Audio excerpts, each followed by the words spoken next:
Welcome to another episode of the Dragon's Den podcast. Today, we were joined by none other than Chief Joel Miller, more commonly referred to as Chief Miller.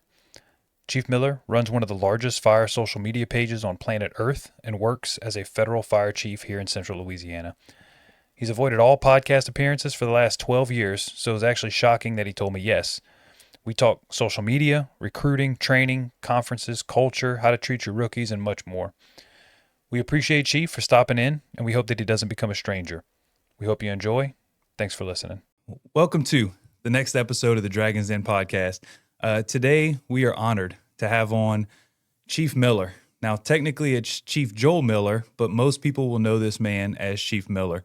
Welcome to the podcast, Chief. Thank you. Thank you for having me. The way that this podcast came to be is kind of a weird one, a little bit, is that we know Chief Miller from Instagram. Everybody and their mom is following Chief Miller. But what Chief Miller did was he swung by through our station or through our city, and he stuck a sticker on a light pole, and he said, first person to turn this thing in, will get a free shirt. I got about 6 people that texted me and said, hey, go pick that thing up and go take the picture. So I went down there, shot you the message, and said, hey, Chief, look, a shirt would be great, but I got this podcast. If you're in town, I'd really love for you to come swing by. And lo and behold, I had no idea because you're this big online person. I thought, oh, for sure he's up from the Northeast somewhere. And you're like, no, I'm actually local. And I was like, oh, well, look, I got a Louisiana podcast. This kind of makes sense. I would love to have you in and tell us who Chief Miller is. And I was actually shocked when you said, yeah, I'll come sit down and talk to you. So here we are. And I couldn't be more honored to have you on to tell to tell us who you are, the background, and just some of your thoughts about the fire service. So once again, welcome in, and let's. We start it the same way every time, which is tell us what is your backstory into the fire service, and who is Chief Miller? Well, I appreciate you having me on. I'm from Central Louisiana. Been a fire chief for 16 years. Been here for a little over 17 years. Worked for the federal government. So, my whole thing started out in the fire service is everybody has that pivotal moment when they say, oh, something affected me to get into the fire service. And that's when I was young. My dad was head of a park board. So okay. Well, they were going to repaint some tennis courts. And so they had the volunteer fire department come out and wash down the tennis courts to be painted. And I was probably 10 or so, 12, and got to ride in the fire truck. And I think that was probably the moment that made me become a firefighter, and I served for several years there in that volunteer department.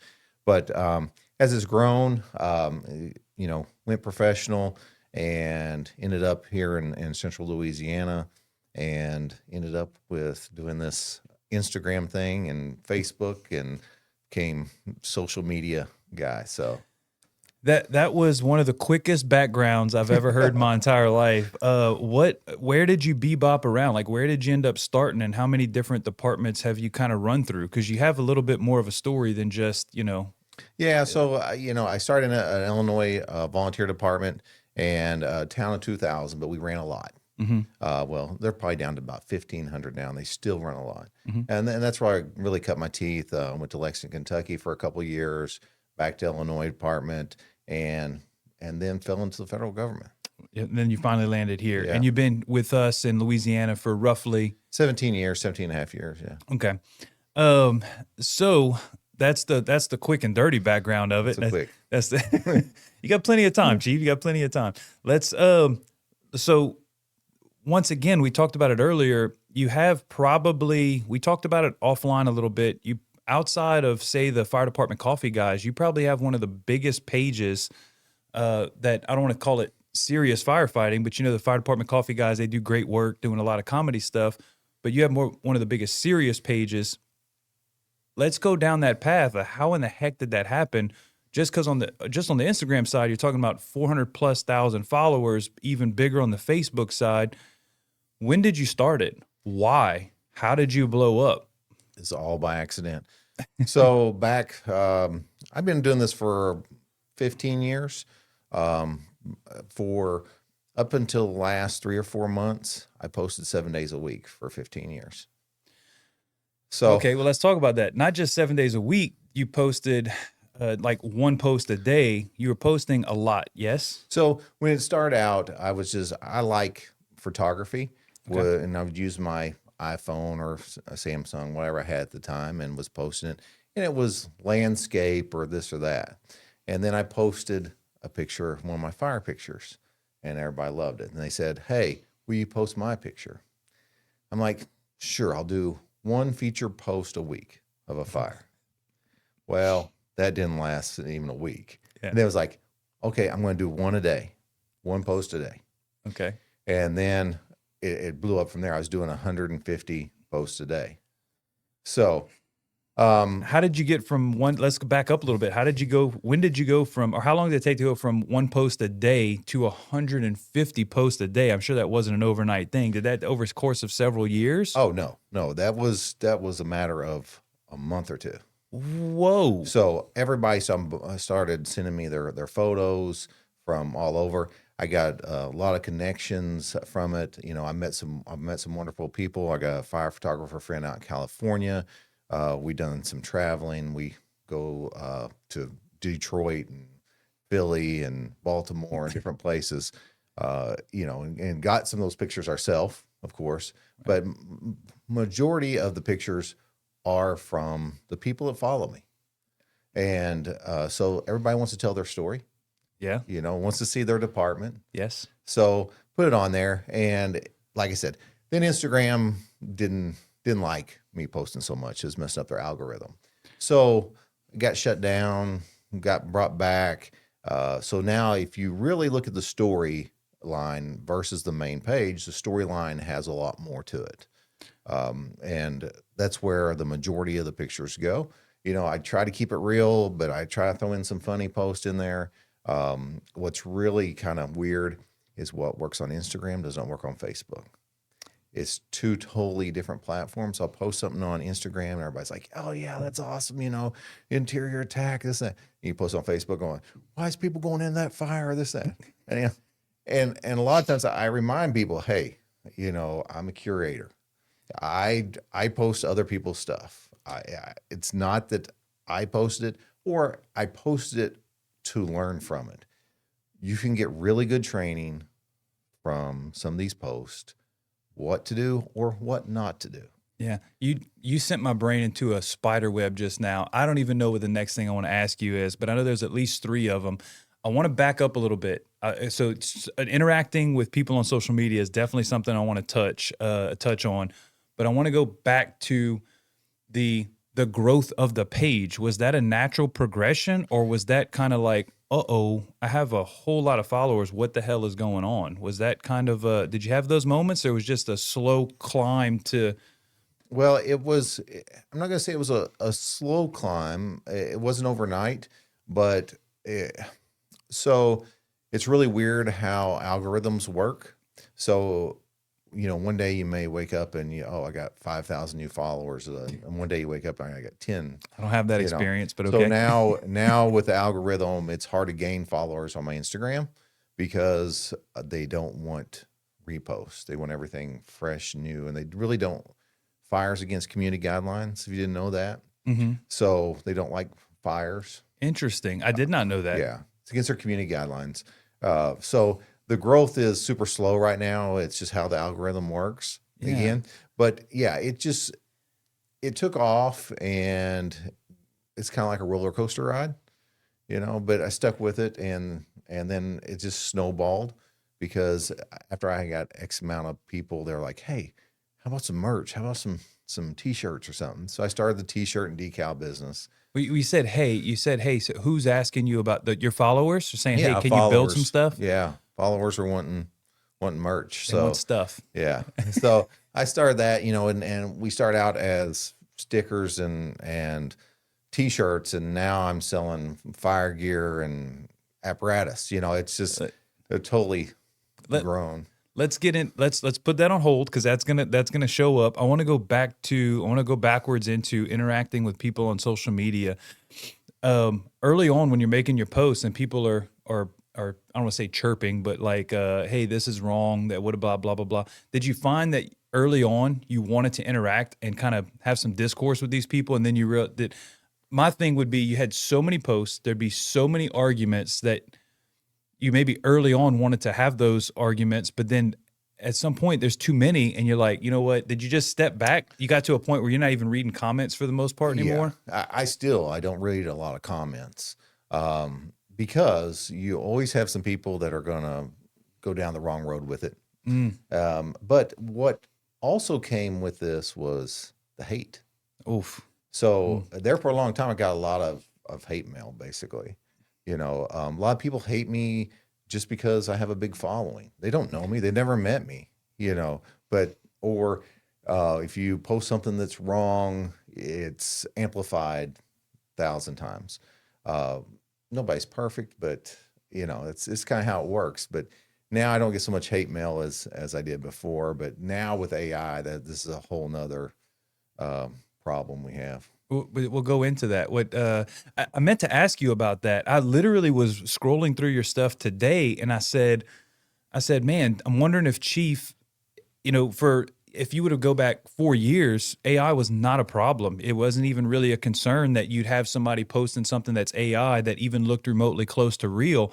Now it's getting scary good. Do you, as you're reposting stuff, like, do you keep a keen eye for like, ooh, does this look a little off? Or where do you land on that with your page? So I try to stop the AI as best I can, but I can't sit and analyze every post all the time. And people tell me real quick it's AI. Yeah. I can't believe you're posting AI.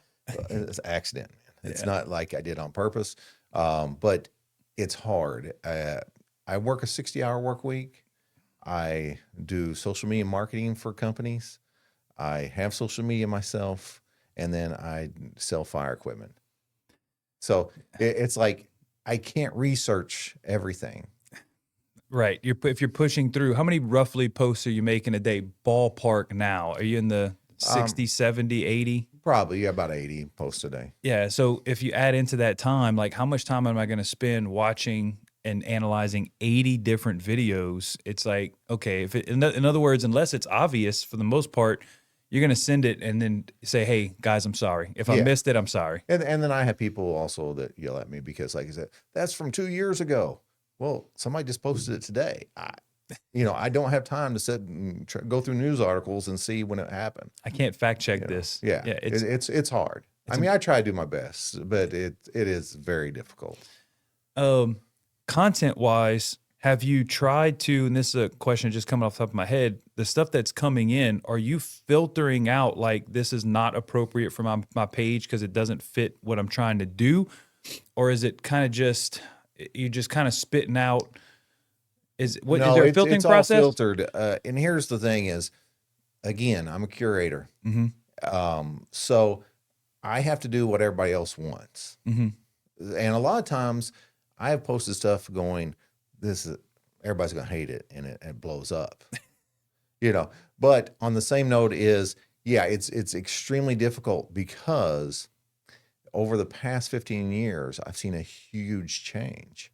So before, when we started this, it was all about fire and just fire. And now people want to see something going on at that fire that makes it over the top.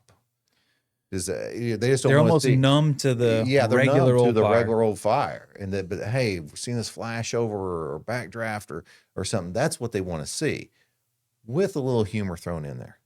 Oh man! So you'll see some of my posts are humorous. Some of them are serious. I post apparatus wrecks for the reason of we need to learn from it. True.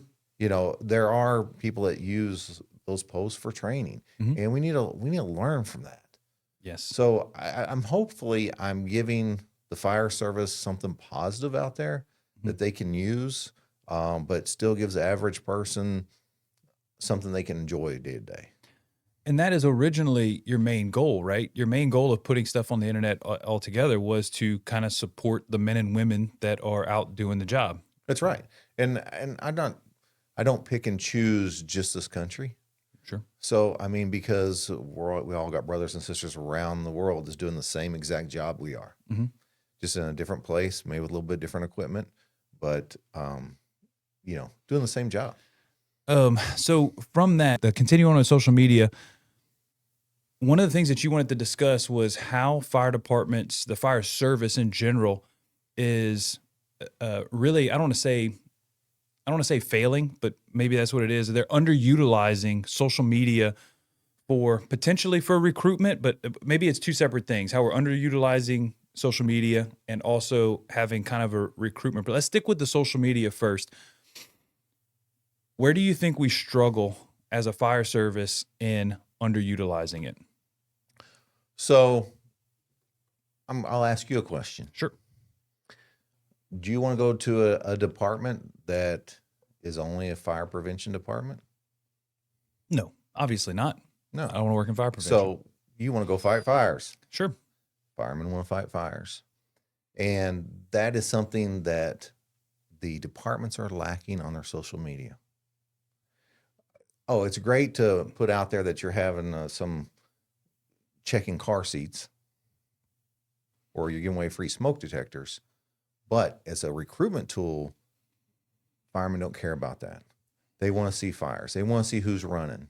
They want to see what they're fighting, what apparatus they have. They want to see their department, the department that they're going into. This is making sense. It makes a ton of sense. Now, let me ask you this. We go to a whole nother thing with that. Yes. You have to have guidelines, policies in place, or standing operating guidelines for this stuff. You have to have a PIO that is in touch with social media. You have to understand when you mess up and you call it out. Phoenix was very good at that. When they messed up, they put it out there. We messed up, and this is the video from it. Is this during the Brunacini years? Yeah. Okay.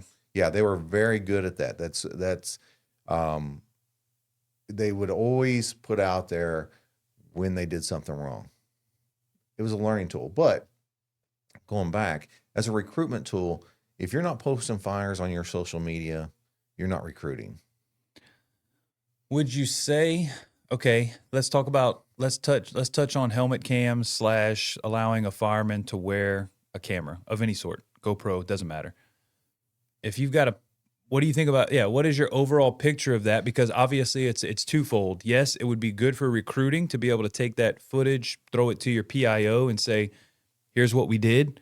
But then you have the lawsuit side where anything that's filmed on a fire scene could potentially become public record and it might not look good. And that would keep chiefs from wanting to, they're basically a blanket ban. We're going to cover ourselves by not allowing you to film at all.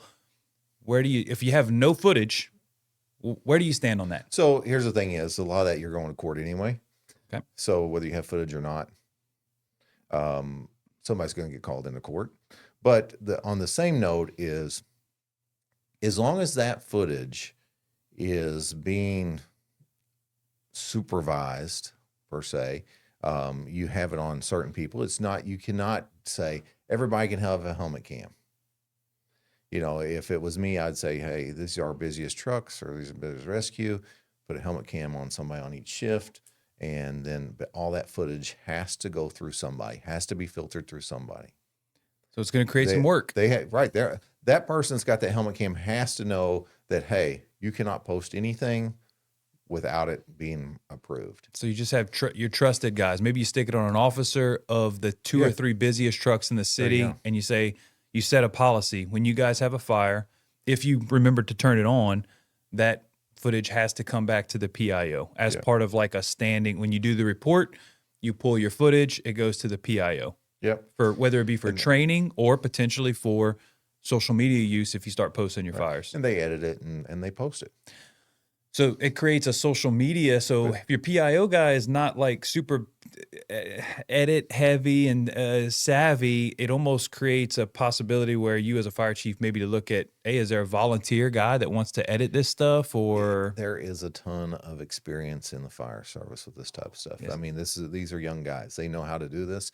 And yeah, you're gonna have to pull somebody in probably to do that. But on the same note is that PIO post, but that footage should be able to go back out to people, Mhm. out to their firemen. Mhm. Because if those firemen are posting it too, now there's a bigger effect going on here. Correct. And you start to drag, you start to get people interested in, hey, what's so and so department doing? Let's use a perfect example. I just showed you the Stockton video that had won the IFF social media. I don't want to misquote the title of it, but it was a first place in a social media usage award, whatever that was. And you saw it. It's all Stockton video.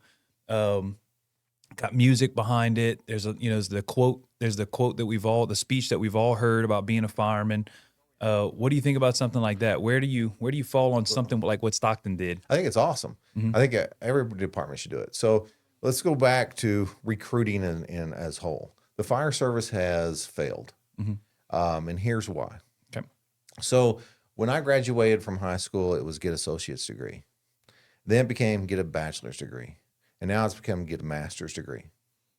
But the fire service is not in the high schools saying, "Hey, you can have a good job, make money, and serve your community." It's available. So we don't go into as the fire service per se into those schools and try to recruit. Mhm.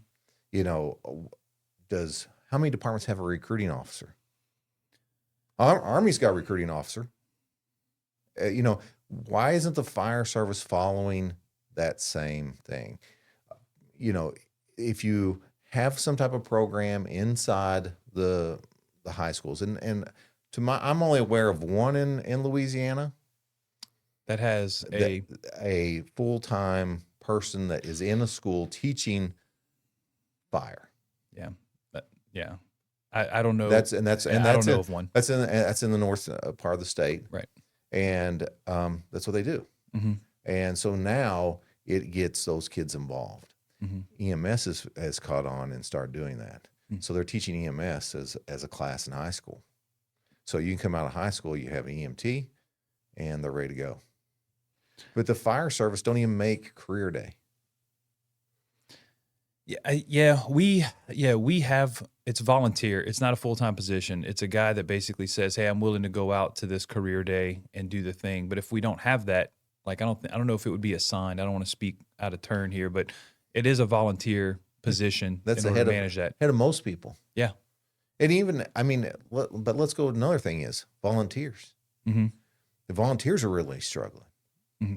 Oh, yes. The volunteers have to be in those schools in some way, shape, or form. I always did fire prevention, and when I was on volunteer department, I always sign up for the fire prevention week. Every kid in that school honked that horn and played with the siren and everything, because my feeling was we could affect one kid, and that's a volunteer down the road. Oh Lordy, I'm way off. I'm way out of my expertise when I talk about the problem with volunteer recruitment. But I did start in a volunteer department, and it was to serve the community, and I did really love it. But man, it's getting to the point where, and this is my opinion, completely my opinion, things are expensive. It's hard to ask a guy to give up time where he could be making money on the other side of doing something, and then give this time somewhere else for free. I know it still happens, but I think that's part of the issue. Not all of it, but now you see a lot of these volunteer. I don't know about up in the Northeast, but a lot of the volunteer in this area, the volunteer side is going away completely. Neighboring department right here just got rid of all volunteers. Yeah. Where I started in Dusson, they have some volunteers, but now they've got paid staff to kind of supplement. Like, there's starting to be a transfer from fully volunteer to pay-per-call, and then pay-per-call, you got some part-timers, and then part-timers eventually transition to full-timers. I think volunteerism in general is going away. But this whole country still runs on volunteers. Oh God, I want to say 65 some odd %. So how do we keep them? How do we still need to keep 'em. recruit them? We recruit them through social media. Mm. If we're posting these fires that we're making, what do you Maybe think? should. I mean, that's my opinion, and Yeah. my opinion only. But that's what I'm saying. We're not utilizing social media, whether it's professional or volunteer, to the point that we need to. I really like that idea. Even like these little smaller departments, you find the kid that's a little bit tech savvy and you throw a GoPro on a few guys. Like if you're a big department, I understand you're trying to skirt legal issues, but man, for a department that's struggling to just get people, hey man, throw some helmet cams on your guys. Find one dude that can run CapCut a little bit, or his or whatever Apple's program is, and go to town and throw your stuff up there, And even if they only make 20 calls a year, get some of that good training. Get things that are interesting to bring them into your department. Social media is not going anywhere. No. So the fire service needs to learn it, to use it to the best of their ability for recruitment and different things. When I started out in the fire service, I remember Miami-Dade, 6-8 blocks line of people. It was on the news. They had 10 positions or 100 positions and had thousands of people show up. When I tested for St. Louis, Missouri, and they had multiple days of testing. That's where we were at. Mm-hmm. And we have to get back to those days. The best way is through social media. And I'll say from my perspective, when I started this podcast, I had no idea about video editing or anything like that. And as a 42-year-old dude, it is not hard to do anymore. It used to be something that you really it felt like you needed a degree, all these buttons everywhere. And man, now you got kids spitting stuff out on their phone that's pretty dang impressive, like it's no big deal. So it's not too hard to be able to wrangle somebody up to edit a little bit of video, throw a background music on it. Like it's at the tap of a finger. You can have something that looks like 10 years ago, you would have needed a master's degree to put it together. So it's not a difficult process. I want to flow from social media and recruitment into one of the big things that you wanted to talk about, and one of the big things you're passionate about is training. And we touched a little bit on this off camera, but you have a passion for training. So I want to know, where does it come from? Where do you think it needs to be? Kind of give me an overall picture. Well, I learned early on in that volunteer department, training's a key. If you're going to stay safe at this job, do your job to the best ability, training is a key. I'm really one that likes unique training, different types, because it keeps things fresh and keeps people interested. But if you're going out and just doing some basic things is great, but it don't always keep people interested. You have to keep those people interested. Training has taken a hit, and this is only in my opinion, but COVID hurt us. Mm-hmm. It stopped a lot of training. It slowed it down, and to pick it back up. Now we're fighting with manning. I know my own department. We can't train as much as we would like because we are so busy and we have less people. Mm-hmm. So it's a fine balance in there. Let's go backwards real quick. You said unique training. I want you to describe, what is your definition of unique? Because I am personally a very basics guy. Throw the ladder every morning, right? Do a stretch, pull a line, be really good in the basics. So I want to know, when you say unique, help me understand, are we talking like technical rescue? Or are we talking about putting a little spin or flavor on the basics? What are you talking about? Both of them, but things like, if you live up north, let's do ice rescue training in July. Let's go out to the pool, the community pool, throw boards of foam on the water, and let's practice the ice rescue train. Okay. We don't have that here, Chief. we don't have that here. Yeah, of course. But make it interesting. If you're run the hose through the playground type thing, it's got to be something. If you're throwing ladders every day, yeah, it's a great skill. Yeah, don't fuss at me, Chief. Go ahead. It's a great skill, but you got to keep your people interested. Sure. So how, everybody's got to think, how can we throw ladders today and Fun. make it fun, make it interesting, make it teachable? Yeah, that one of the variations of it, and I've never done it, is to say, all right, instead of just throwing it, raising it, bringing it back down, let's throw it, raise it on the A side, the B side, C side, D side, and we're gonna do it for time, right? So who can get the best time by knocking this thing out? So it adds more reps, it adds a little bit of competition, so it increases the, I don't say the stress level, but increases the competitive nature of it. So it's essentially that what you're saying, like put a spin on it, even though you're still doing ladders. Keep it. Don't do the same thing every morning. It's essentially what you're getting Right. at. But on the same note is you got to do the basics too. In that is taking it off that truck. So do you take it off the truck? Every person take it off the truck, or you take it off the truck and then you do all the throwing? Good So point. because here's two things that happen. Fire scene. Oh, if ladders come off the back, what happens? Engine pulls up too close, you can't pull it out the back. Sure. Yeah. So if you practice on taking that ladder out the back, it should put in their mind, hey, when I'm driving that engine next time, I'm not going to park 3 feet from the other guy. Yeah, that's definitely something. Let me ask you and I've asked this question to multiple people. When you talk about a training day for you, as far as, so for us, it's daily training. We do something every day, tabletop versus hands-on. The last guy I had on, his version, he's a captain on Spec Ops for Special Operations for St. George. He said, my ideal shift would be out of the 3 days that we would work on a tour, two of those days would be hands-on. And then one of those would be like a tabletop where we're getting together and we're maybe watching videos on forcible entry, and then we're talking about that particular thing. If it's July or August, maybe it's 2 days of tabletop and 1 day of hands-on and sweating. What is your vision of that? Are you a hands-on everyday kind of guy? Is there a balance? What do you have? Well, I think that it's both. And if you can't go out or the weather's bad or whatever, you can't go out and throw ladders. Yeah, you got to be doing something tabletop. But my captains are very good at going over stuff, doing tabletop, and then doing hands-on afterwards. Okay, so they're still trying to get hands on something on a daily Right. basis. I mean, of course, I don't do the training, but I see my captains, and they're at the table and they're going over knots and different things and what they're gonna do, and then they go out in the bay and do it.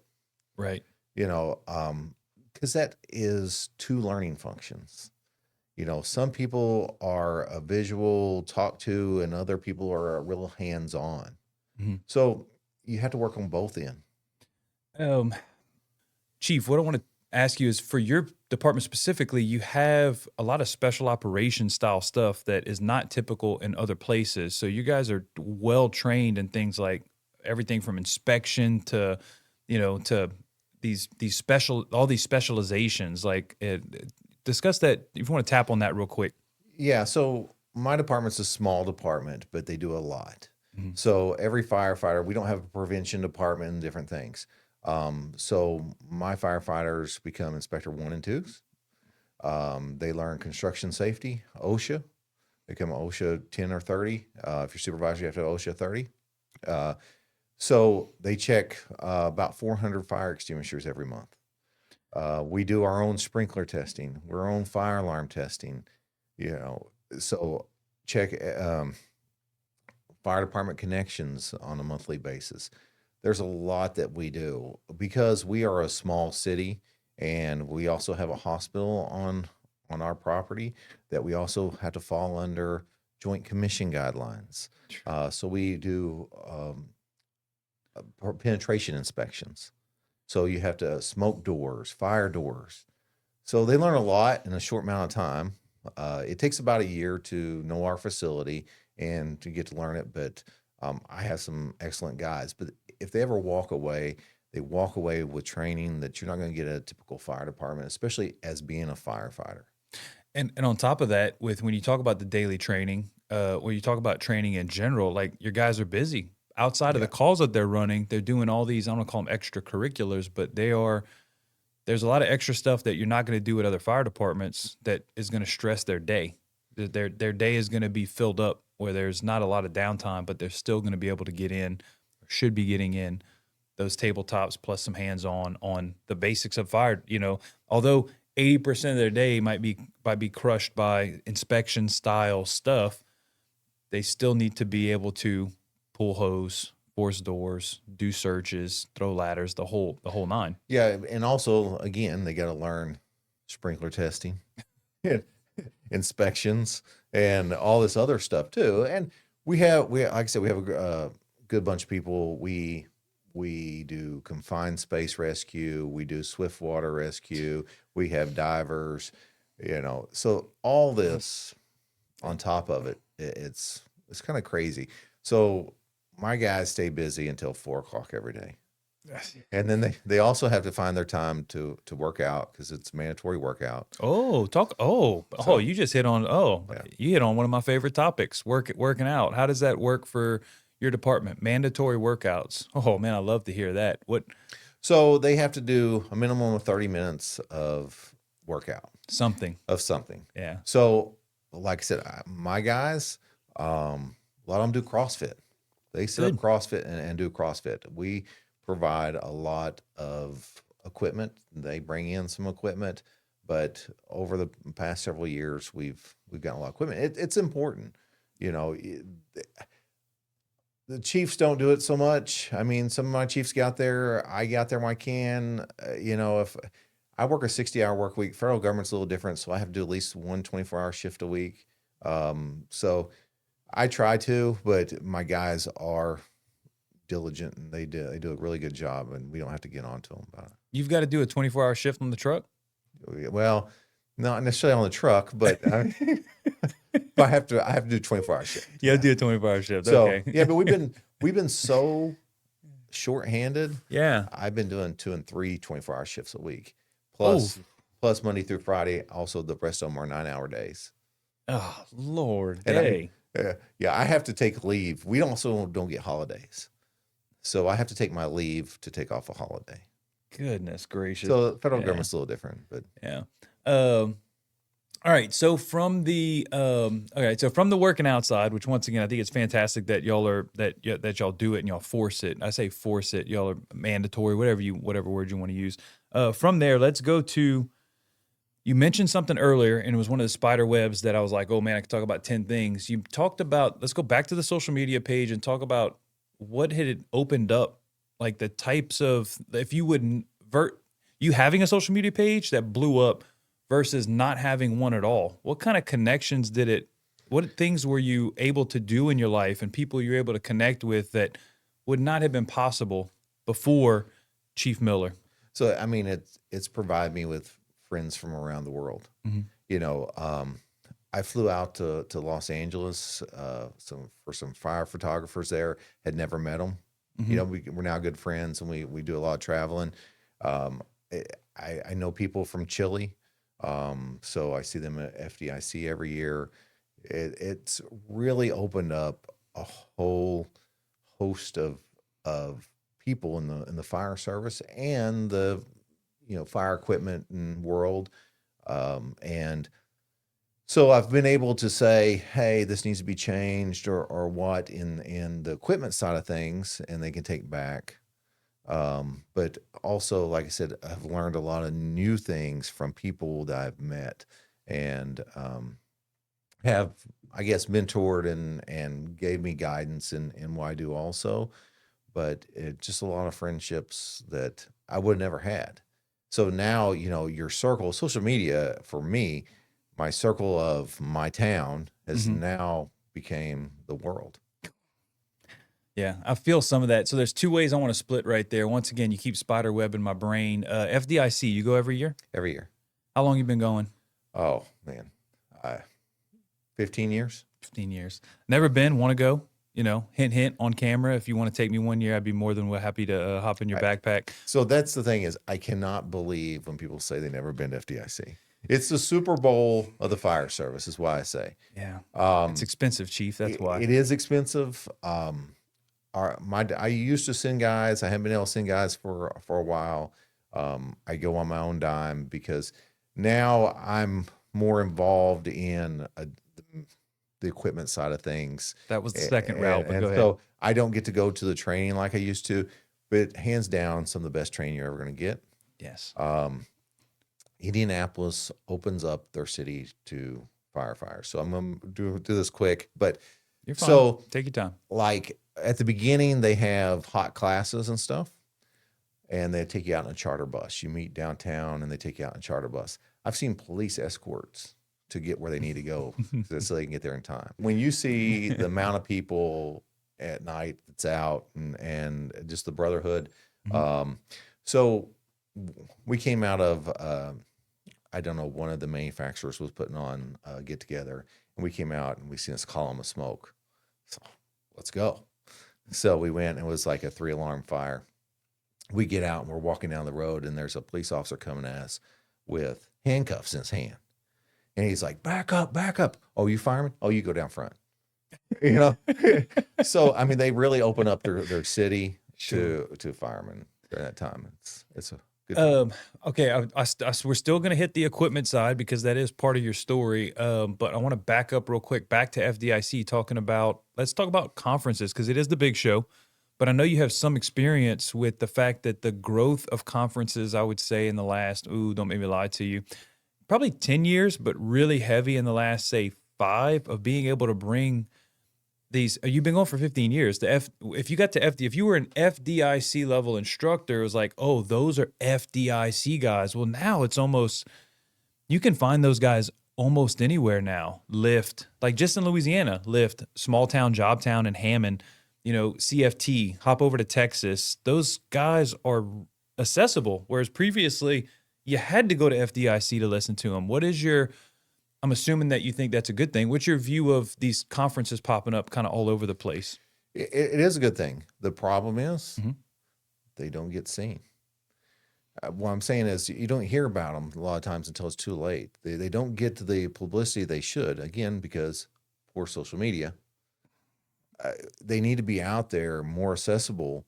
I mean, they're accessible, but it's usually people go, "Oh, I went down there. Oh, I didn't hear about it." Back to social media. Yeah, Everything comes back to social media. I'm gonna quick story. Sure. I was in Fort Worth, Texas. We were doing a little buffing with the editor-in-chief of Firehouse Magazine, and he got a call, and he said, "Yeah, somebody wanting tickets to the conference, Firehouse Expo." I'm like, "When is it?" He's like, "Next weekend." I'm like, didn't have a clue. Right. Because again, goes back to how do you get this information in front of a lot of people?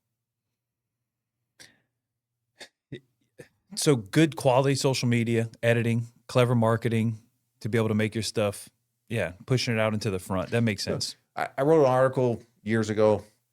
I was something in Paul Revere. I said, used to you went down the street on a horse yelling there's a fire or British are coming, whatever you want, Yeah. Now, how do you do that? Yeah, it's so Facebook, Instagram. That's right. Because why? If you put it out on TV, mm-hmm. How many people are in their house during the week, during the day? Yeah. But man, you can put something on social media, especially Facebook. Facebook's really where to get a message out quick to people.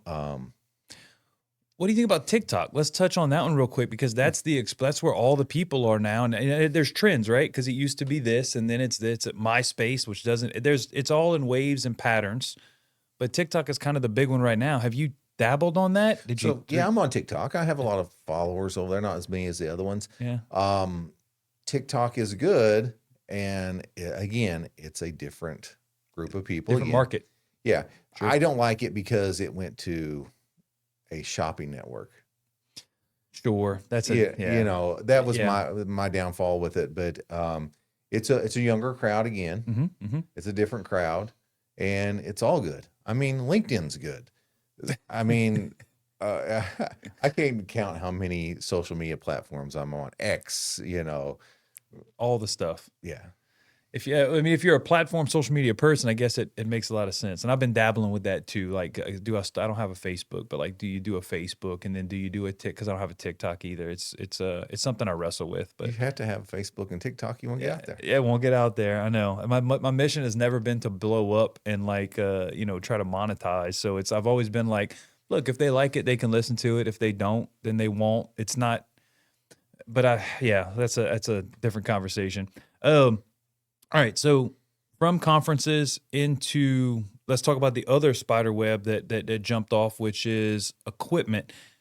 Where did that come from? Because you said people wanted stickers, and then you're like, well, now I sell fire trucks, and it's like, well, what? How the hell did you get from stickers to fire trucks? It's kind of like I don't know. I had a good friend, and he's part of Vanguard gloves, fire gloves, and I started selling Vanguard gloves, and it just keeps adding. I don't know. That's a good question because I can't say that there was a time when like the light bulb kicked on. It's just building all the time, and yeah. So, but Chief Miller, what is it? Chief Miller Apparel? Is that Chief Miller Apparel, and that's the least thing I sell is apparel. Yeah. But so you start this website to sell apparel, and then all of a sudden you're like, well, let me add a tab for gloves, and then somebody calls you like, hey, can you sell our 1 3/4 connector? Like, okay, we'll throw that. So and then it builds out this stock, so to speak. And that's kind of how it works. Is so I do social media marketing for fire equipment companies also. Fire wipes. I've worked a lot with MSA, different ones, and so I started handling their products also. And just keeps you just built like Play-Doh. You're just now this thing it turns into this monster to some degree. Yeah, and so this is kind of going off subject, but again, social media is a different thing, and the fire service is behind social media, but the fire service equipment people are way behind because if they run a $10,000 one-page ad in a fire magazine, it's not getting seen. I grew up on those magazines, loved them, but now they go on the table and never come out of the plastic wrapper and go in the trash. So it hurts for you to say that. There's people that don't want that to be the reality, or they might get upset when they hear you saying that, especially the people that are the big name editors of those particular magazines. But it's an unfortunate reality is that, yes, some people are reading them, but that's just the reality of paper. We all have to change. Yeah. Look at Netflix. Yeah. I mean, Netflix is now streaming, making their own movies, but they start out as CDs. Yeah. Or DVDs. DVDs, sure. Yeah, DVDs, but adapt. Equipment people don't understand that it's not instant gratification with social media. It's branding. I'm very good at branding companies into social media, and that's why they worked with me. Sure. But it's long term. It's not like you're going to throw something up and make $1 million. It just doesn't work that way. But it's the same principle as car companies putting cars on TV. I see it all day. Yeah. It's the same way on social media. It doesn't matter if a chief sees it, because you know why? That probie, what's he going to be one day? Yeah. And what's he going to use? He's going to use the product he's seen every day. Oh, that's absolutely true. I got caught. I mean, we all get caught, right? I got caught in the cycle of like a certain fire glove that everybody was hot on. And it's like, well, I don't like the ones I'm wearing. Like, they're difficult to get on. They're not very good. But man, there's this cool, sexy one that everybody else seems to be wearing, and I want that one. And boom, I didn't see it in fire engineering or any other type of. It was through this guy's got it and this guy's got it, and it was completely social media. And they haven't figured that out yet. Yeah. And there's some that have, and some that's working on it, and others that still the old school print. Yeah, so don't get left behind. Yeah, don't get left behind. Chief, one of the things that I wanted to ask you is, now that you're on your way, moving towards retirement, some of the things that you had planned on doing, have you ever considered like maybe teaching some classes? I don't want to say getting on the circuit, but like being able to deliver something that you feel good about to the fire service. Yeah, I mean, I'm interested in doing that. Now I'm going to have more time on my hands, but It needs to be something, I think, social media that is related to how these fire departments can make a change, whether it's through PIOs, captains, or whatever, can make a change through social media. And do you have the class built out yet? Not yet, but I have it in my head, so Yeah. I don't think it'd take too long to build it out. Yeah. So it's just a matter of throwing up some slides, getting it all kind of put together. I tell you what, I don't want to say that, I hate to say I'm connected, but I think we've got some spots. Should you ever decide to really develop and want to develop that class and kind of want to get into some spaces, I know that there's some people that would be more than happy to learn, hey, how do we build, if they've heard on this podcast that social media is important and we need to start using it for recruitment and retention and all those kinds of things.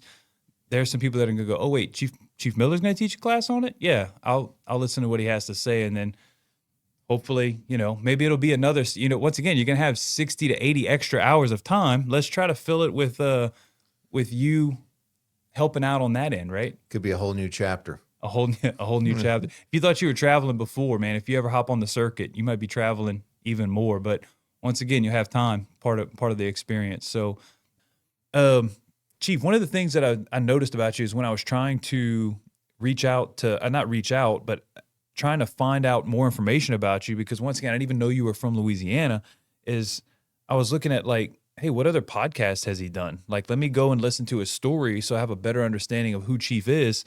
And I found nothing. I found an article that you did a couple years ago, but you weren't face to face. And then I texted you and I said, hey, have you been on a podcast that I can look up? And you said, yeah, I did one about 12 years ago. I'm like, well, that doesn't help me a whole lot. But my question is, I don't want to say you've been incognito, like you haven't, like your face is completely not seen anywhere, but with the network that you built, with the popularity of your social media page, you have stayed pretty low key and you've done it deliberately. What is there a reason behind that? Is it a time issue? Is it like, hey, it's not really about me? There's got to be a reason that we can't find you. Well, I think the first thing is time. Yeah.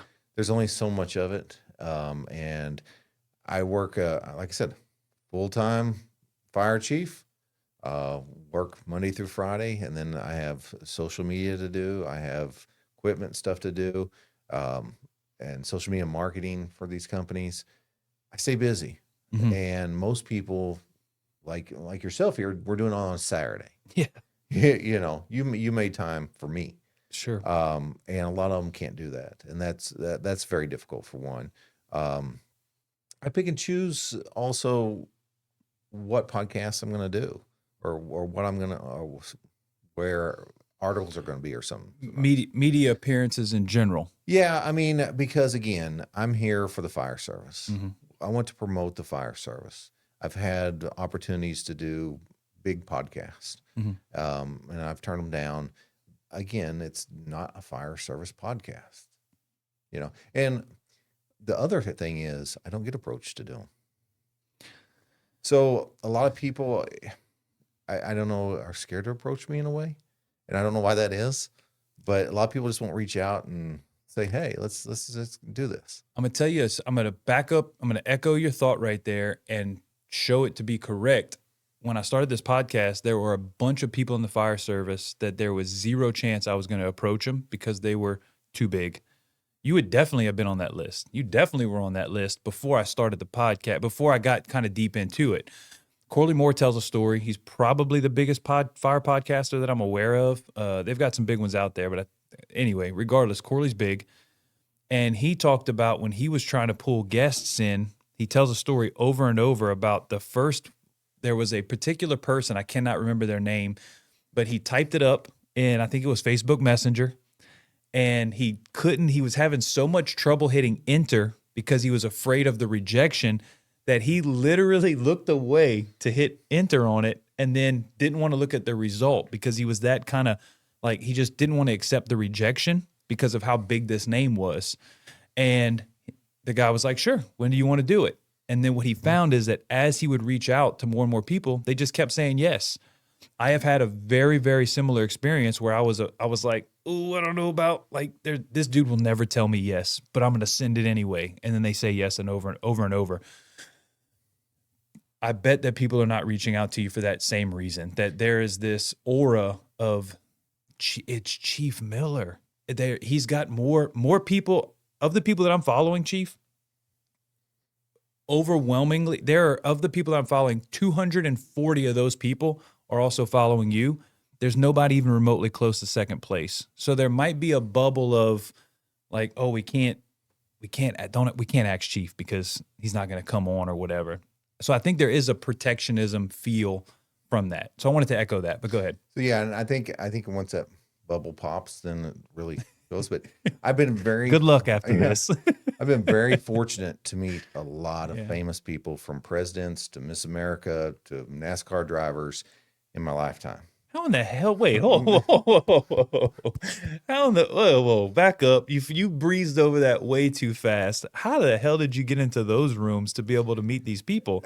Through the Chief Miller platform, or just you happen to be in the right place? Most of them was before Chief Miller, right? And just different things I'd done in life that did it. I had lunch with William Shatner once. So Zig Ziglar, I don't know if anybody remembers Zig Ziglar. He was a motivational speaker. Sure. Had breakfast with him. Yeah. So, but one thing about them all, they all put their pants on the same way. Yeah. One leg at a time. Sure. Yeah. They're people. Regular people. Yeah, they're regular people. Yeah. I've had that experience in the fire service multiple times where, like I said, I'm repeating myself, but like, oh, this guy's too big. This guy's too important. He's done too much stuff. And he's not going to talk to this kid from South Louisiana, and that has not been the case. Those people all have said yes, which is a little bit odd. At least that's my thought. But yeah. So okay, so you covered why you're kind of sort of incognito. Wanted to keep it about the fire service, turning some stuff down. We've talked about it offline. You've talked about you've turned down some big stuff. So thank you for coming on to this Little Louisiana podcast. I jokingly say that there's only a couple hundred people that are going to watch this episode in total. And I jokingly say that maybe it's serious, that most of it's my mom on like different accounts. Like she creates probably 180 accounts and she watches them on repeat. So once again, thanks, Mom, for doing that for my views. So the next thing after you stayed incognito, I want to talk about the future. You are roughly a couple of years away from retirement. You're fixing to potentially hang it up. What does the rest of Chief Miller's look like? Mai Tais on the beach, if I had to guess. No. So I'm forced retired in 2.5 years, basically. Okay. Hit age limit in federal government. So what am I going to do after that? It'll be equipment gear sales, social media. I'll stick with all that still. Everything will still stay the same. You'll see me more on social media than you do now because I'll have more time, hopefully. Yeah. And we'll go from there. But I don't know. We'll see what the door opens. I'm not opposed to going to work for a department and doing something with social media, or equipment company or anything else. You feel like there's the passion is still there for the fire service, and you still got energy in the tank, and because it's going to be very tempting, at least if I'm in your spot, I'm working 60 to 80 hours a week, and now I don't have those 60 to 80 hours a week anymore. I'm like, I can just breathe a little bit, maybe drink coffee till 9 a.m. I'm not sure I know how to do that. Yeah, I mean, the passion's still there. So, I mean, for me, you would see me on medical calls even. I make medical calls. I still have that passion for the fire service and what we do. And hopefully I can leave it better than I found it. Yeah, I've talked about that quite a bit. Just leave it better than you found it. As you have a big name, Chief Miller, everybody knows it. Excuse me. But in the end, right, in 100 years and 200 years, like, I hate to say it, Chief, but in a couple hundred years, nobody's remembering Chief Miller. They're not remembering Chris Scott. But what did you do? Is the things that you changed of how people operate, how people think, is that dragging into the different decades, and is that dragging forward? If it did, let's hope so. Then we then we did the right thing. We won, so to speak. So Yeah, I mean, maybe this podcast, some PIO out there is going to listen to it and say, "Hey, we need to change our social media, or we need to do this or that, or our training." Man, he was talking about foam on water, doing ice rescue. I never thought about that. And it changes the course. that's true. It's just that little bit of movement can make a big change in the long run. I want to support you on that. I almost got into an internet argument the other day. There was a very popular social media page that posted that they didn't want essentially it was a rally against social media firemen, to basically say we want guys that are out there quietly doing the work and blah blah blah. And obviously that touched a nerve with me because I'm on social media. Like, I'm a social media fireman, also do the job, and I'm also on the truck and doing difficult things. But the biggest, I did not end up going down the internet fighting rabbit hole. But the issue I have with that is just what you said. If everybody across just stop talking, the podcast shut down, teaching classes shut down because they want everybody doing the quiet work. What are you passing on? What story? My career was changed through going to a class at County Fire Tactics. I've said it a billion times on this podcast. Basil Ibrahim, listening to Basil Ibrahim talk exploded my brain to like, oh my God, you've got to be better. Like, you really sucked and you need to stop sucking. If Basil decides to do the quiet work and not attend those conferences, potential that my career doesn't change. Josh Bork has talked about it in that seat right there on our last podcast. He said he listened to Basil Ibrahim, surprisingly enough, on a podcast. Well, if Basil gets off of social media and just continues to do the quiet work, then Josh doesn't listen to Basil, and it doesn't change the course of his career. So I'm okay with grindy, quiet work. I'm okay with that. But if guys like yourself don't step up to the mic and say, here's my story, here's what I think is important, then you might not have the impact that you could have that might change the course of that department. You're absolutely right. And here's the thing. If you're one day on the job or 20 years on the job, you can make a difference starting today. Mm-hmm. And everybody has the potential. Mm-hmm. And the biggest thing people forget is how you steer a battleship. You don't turn that thing on a dime. Nope.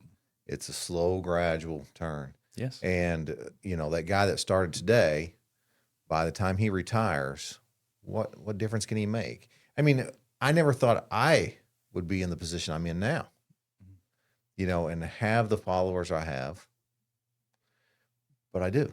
Mm-hmm. So I it's a responsibility. Yep. And to keep that going and to make those changes, everybody can do it. Yes. You just got to have the want, the grit, consistency. Rob Fisher gets credited with it all the time. 5 pounds of pressure 100% of the time. It's just a slow, constant push so you don't burn out. But if you have that slow, like leaning on a battleship, eventually it's going to start to move. Well, a lot of people will say, well, I can't do that. I'm too busy. Yeah. I laugh. Busy? Yeah. I work 69 hours a week. I have social media marketing, social media, and equipment sales. You can do it. It's manageable. It's the grit. You got to have grit. I posted on Instagram 7 days a week, 15 years, never missed a day. Now I finally backed off. Wife's talking me in not doing Sundays. So you'll still see a few posts on Sundays, but I don't do it Sundays. Yeah. But it was that consistency. It was that grit that, here. Over Who time. knows? I mean, the next one person could be Chief Smith, Chief whatever. Yeah. And I am more than happy to hand that over to somebody. Yeah. Because at that point, I've done what I set out to do. Yeah. I didn't purposely set out to do it, but if somebody else can take those reins, that's great. For the longest time, I mean, I've been the world's largest fire based social media. Sure. Hey, somebody else, if you get more followers, great. Yeah. Take it over. That Good. just means they're going to be younger. Yeah. It's going to last longer, Right. and we can keep going with it. And then Muay Thai's on the beach. I don't know, maybe. Where are you going? You gonna plan on staying in Louisiana? Or you don't know. What? Just this is personal. Do you know if you're gonna stick more than around? likely, my kids are here. Oh yeah. So, like I said, we're not from here. We're not from Illinois. I'm not going back to cold weather. Oh. So, we looked at Florida, Texas, Louisiana. We'll stay here probably. Florida has beaches. You know that, right? It does have beaches, but it also Yeah. has hurricanes. Yeah. But we have hurricanes. Yeah, we too. got them Yeah, here I mean, too. I had my house wiped out by. Oh, so. that's rough. And That's I'm rough. not even on the ocean. Ugh, yeah, it's a rough one.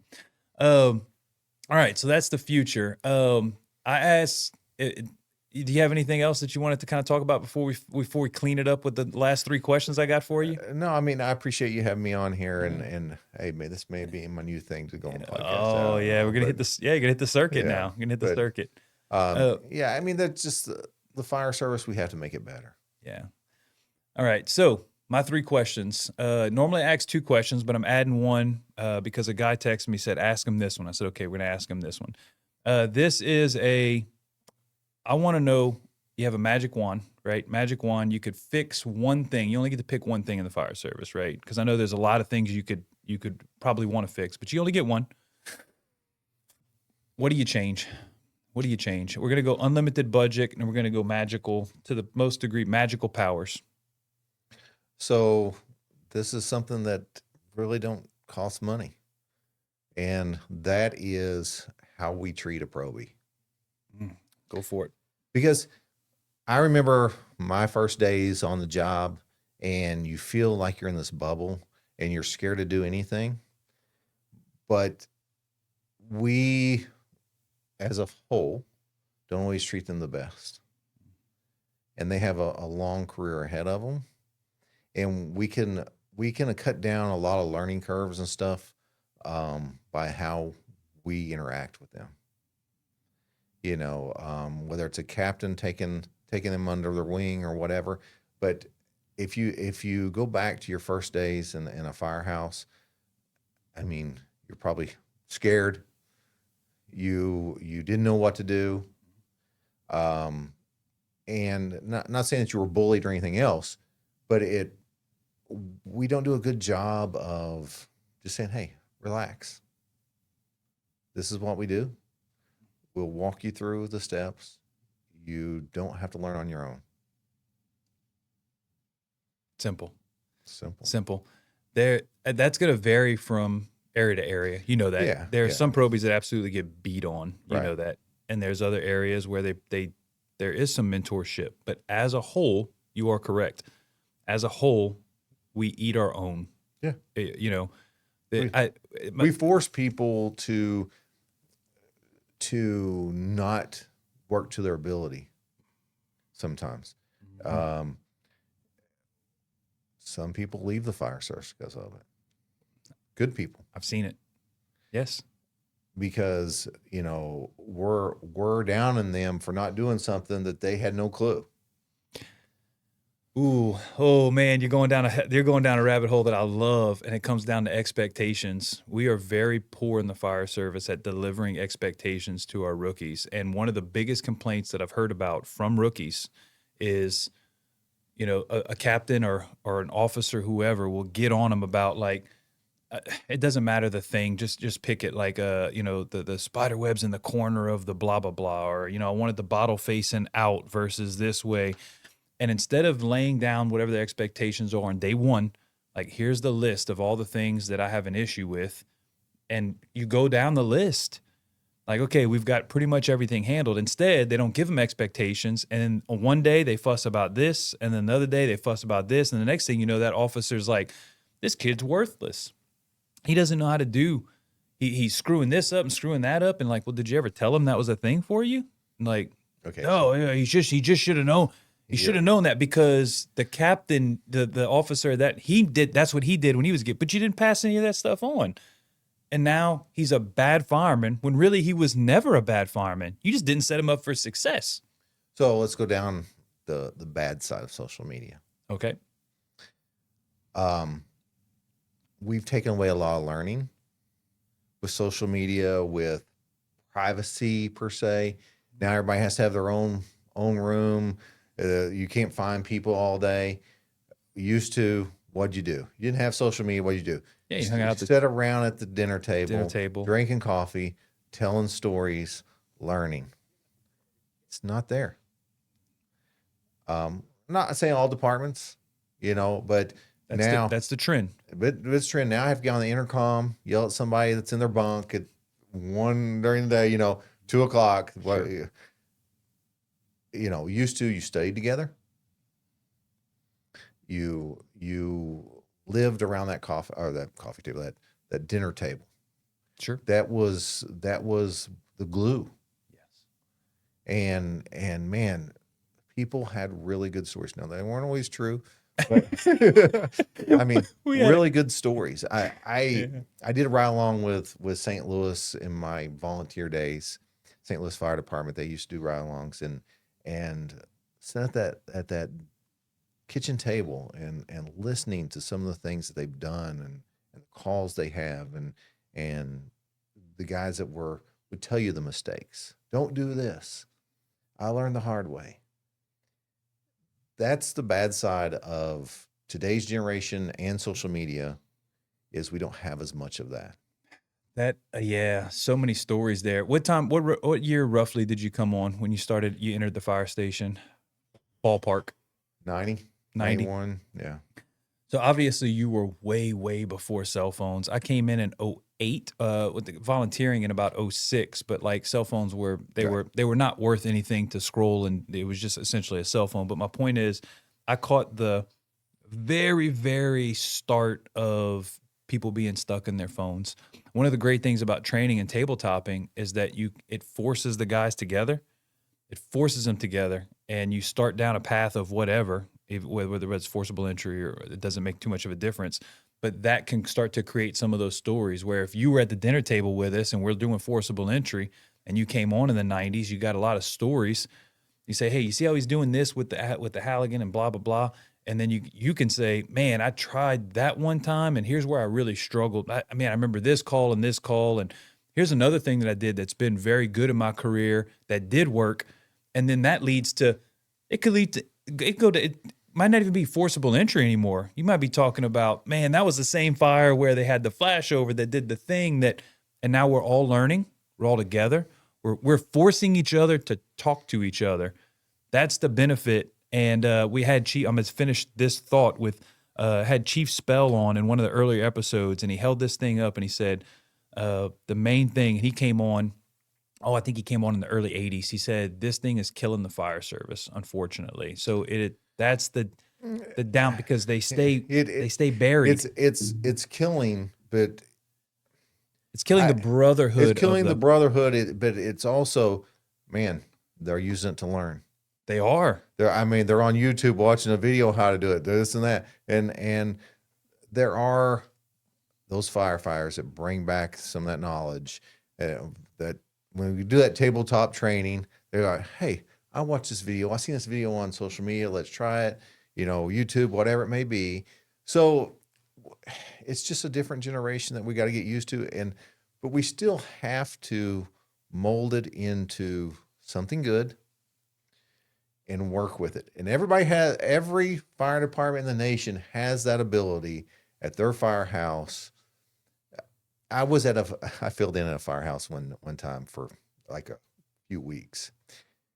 And this was before social media. Mm-hmm. And they sit and watch the Weather Channel. That's it. They watched it this was back in the days, not when they had like these stories about tornadoes and stuff. This was what the weather's doing in that.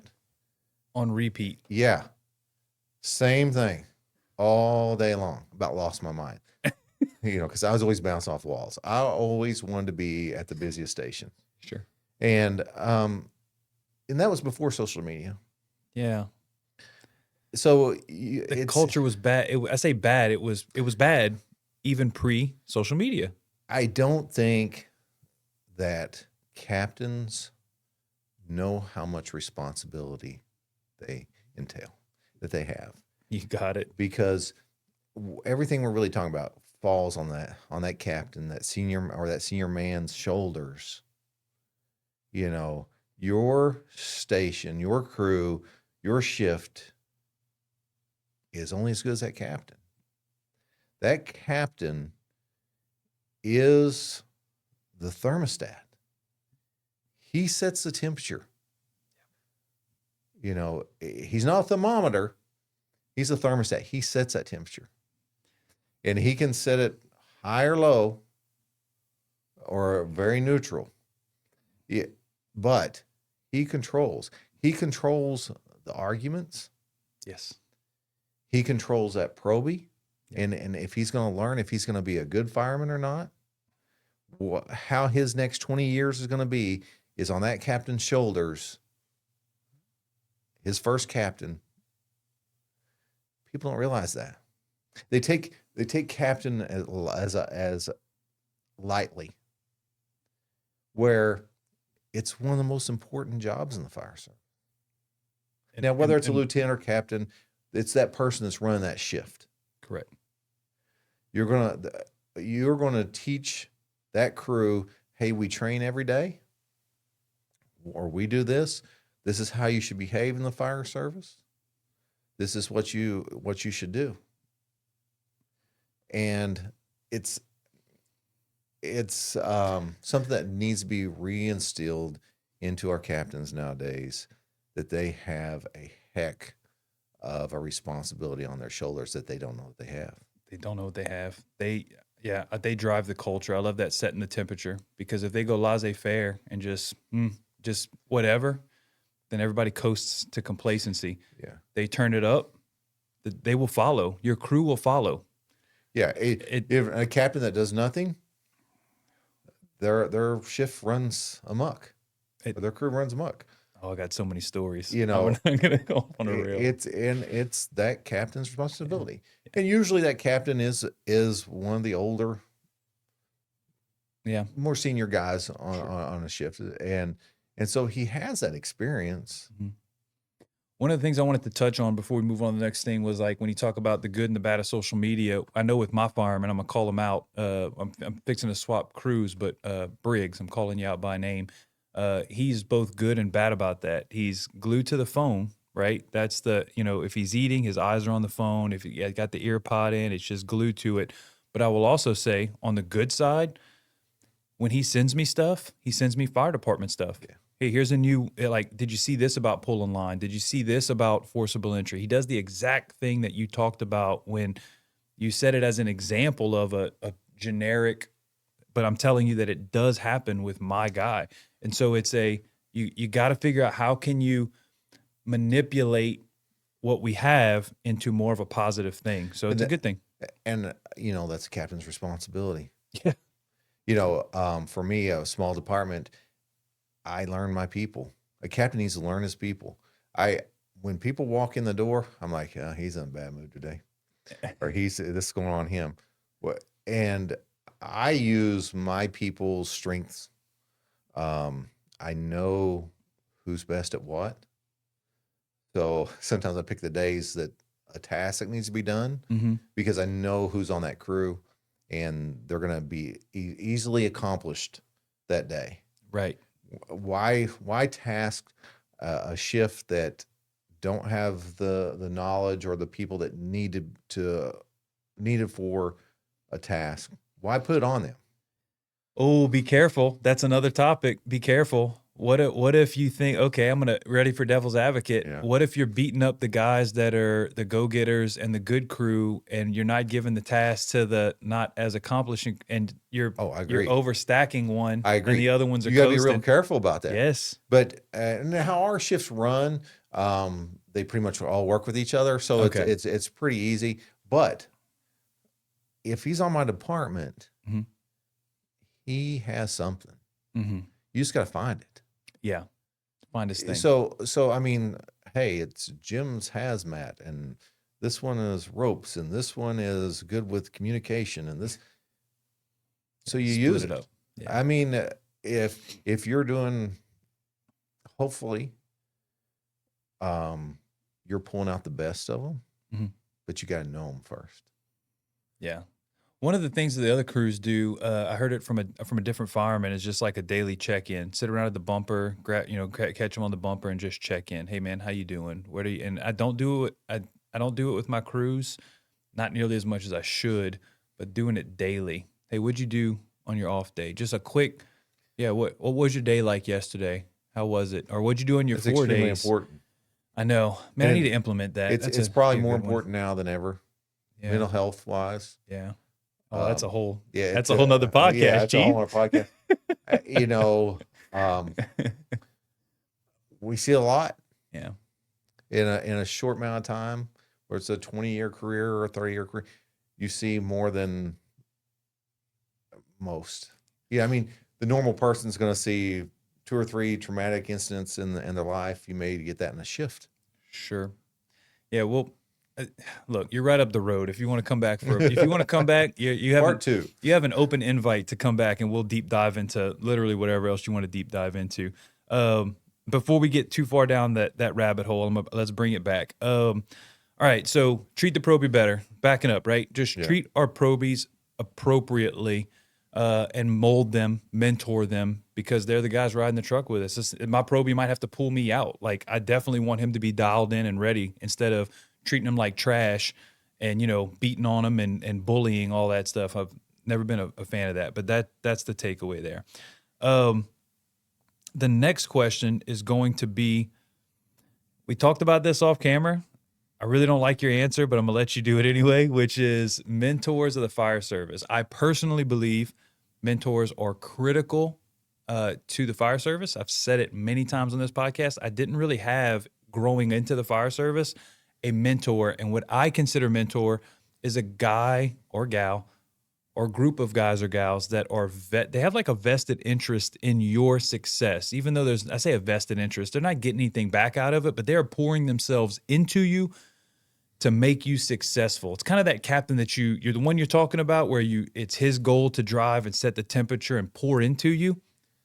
Do you have those? Once again, I already don't like your answer. You haven't even said it yet, but do you have those? And if you do, share with the class. I'm going to say yes and no. I can't pick out one single person because social media has allowed me to have so many. Okay. So it all depends on the subject, who I pick up the phone and call. That's could be it could be picking up the phone for a lot of different people. Right. I mean, I can't say that I didn't have that one mentor. Mm-hmm.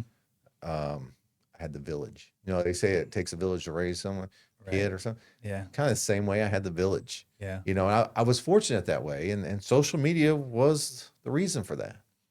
What about, I'm going to push you even harder, and you're going to hate it that I'm pushing you even harder, but what about in the early days with the volunteer company? Did you have like that first volunteer chief that was just like, man, if it wouldn't have been him or a captain that approached me? Because I'm talking like even pre-social media, because you came on in the 90s. It's me and a friend of mine, we graduated from high school together. We started volunteering together, and we pushed each other. Mm-hmm. We were the only two that was going to classes, getting certifications, and I don't know, so we worked off each other. I didn't have that one person again, because at that point we were kind of mentoring the others that's been there for 10 years. I understand. So yeah. Yeah, you didn't have. Yeah, once again, I told you I didn't get a first mentor until the last few years. I didn't have now I've got guys that do actively pour into me. They are the guys that I will pick up and we'll have long conversations. I've said it a bunch of times. Sam Sparacello out of Hammond is definitely one of them. He calls me his landfill. He goes, I'm the landfill because I call and dump all my garbage on him. And those guys before, I didn't have those guys before.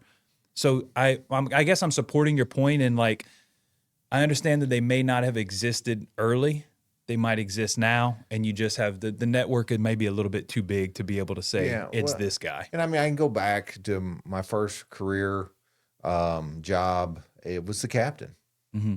You know, I was on a ladder company. We were making 15 calls a day, and you know, and it was he did what he was supposed to do with Right. a Proby. I mean, and he did a very good job. You know, so yeah, Yeah, there's some guys there. All right. Usually, and the reason I ask that question is because I like the guys. Like people are going to listen. The people that like you, Chief, are going to listen to Chief Miller for Chief Miller.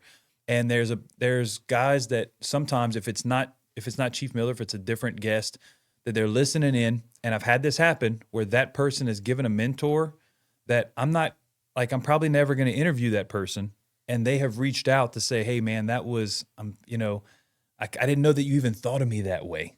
And yeah. and so I want to give the guest the opportunity to spotlight him. But once again, I didn't have him either. So I understand your a little bit of your plight with the beginning side. So it takes a village. I've gotten that answer before. You're not the first one.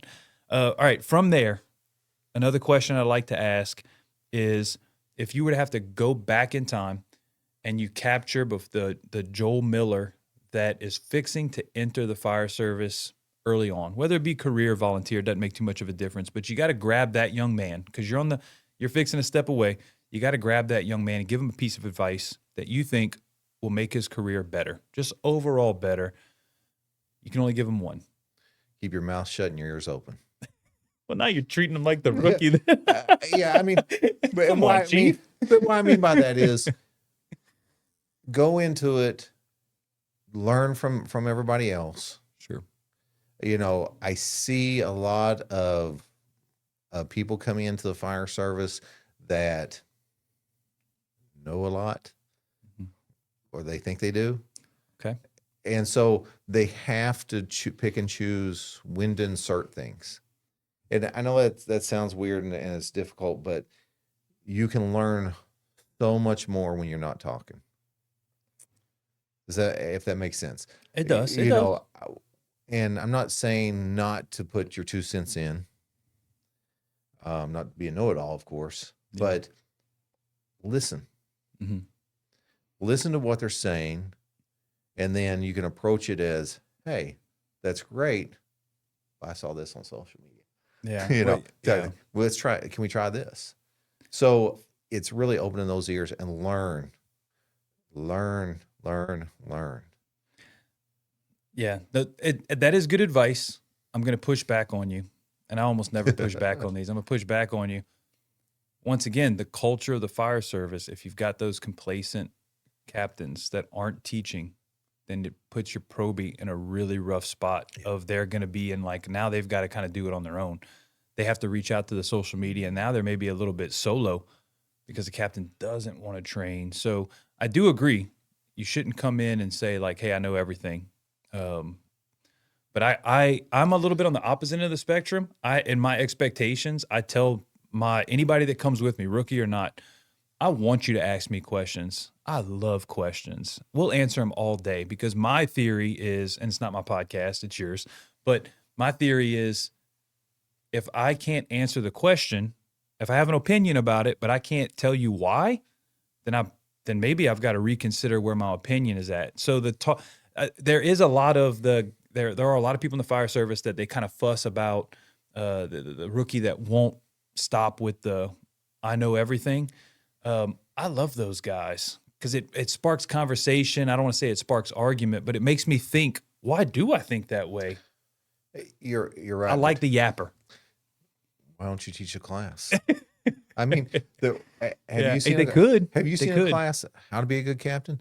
No, they teach you what to do a fire scene as a captain and this and that, but just a general, hey, what does it take to be a good captain? You should write an article or something.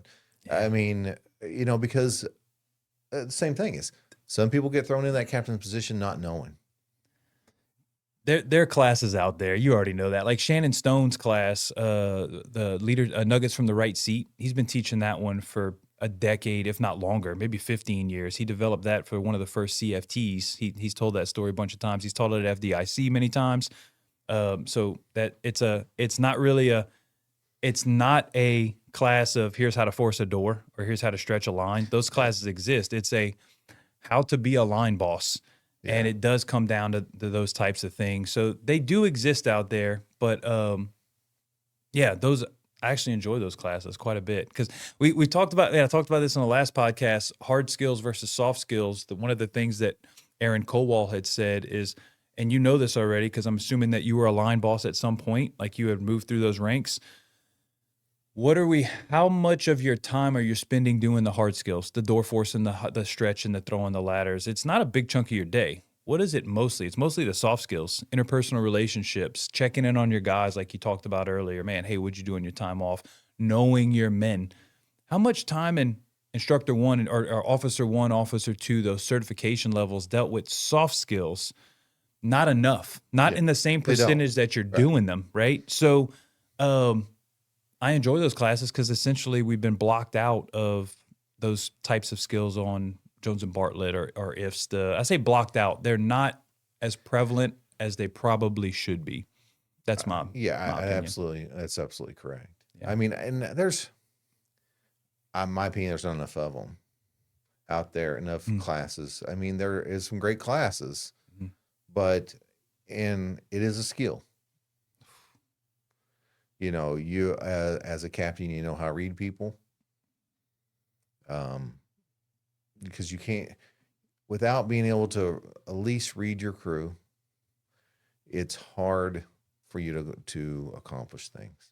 Yeah, no doubt. Chief, we've got a pretty tight little 130 right there. That I don't have any more questions for you. Is there something you want to leave the audience with before? Because like I said, there's a lot of people that don't know you that are probably going to watch this to figure out who the heck you are. You want to leave them with anything before we check out? You know, leave it better than you found it. Have some grit. Hang in there.